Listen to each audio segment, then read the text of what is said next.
morning everyone, or magandang umaga na naman sa inyo lahat. So ito na naman ako.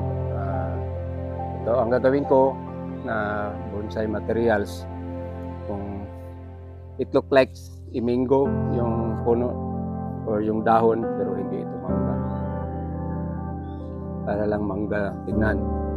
So ang nakita ko ito kanina habang naglalagay ako ng fertilizer sa iba kong mga bonsai materials. Isa dry na dry yung ano niya, yung mga dahon, then pangit ang tingnan, para bang luma na ba, kailangan ng ipabago ulit. So although na maliit na itong mga dahon, pero parang ano siya, yung parang kulang sa conditioner. So ang gawin ko dito is same pa rin, i-defoliate. So may ginawire ako dito sa likod para naman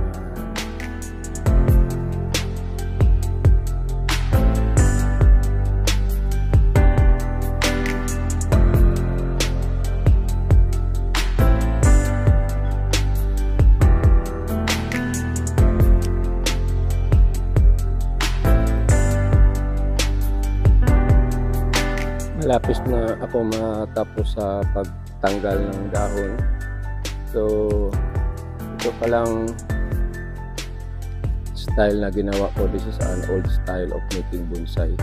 So hanggang ngayon in-apply ko pa, kasi minsan kulang tayo sa mga kagamitan, like example wire.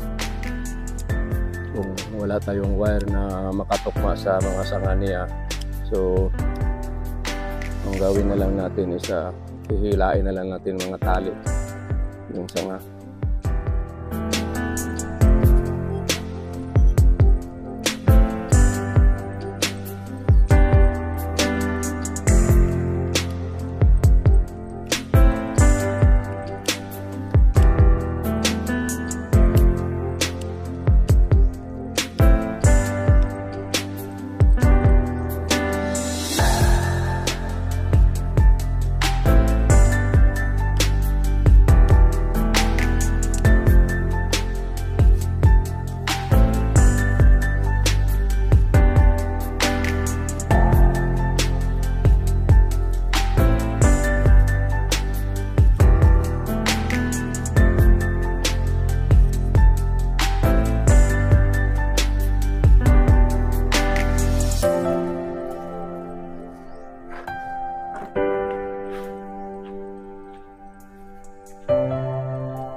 So ito yung old style of making bonsai.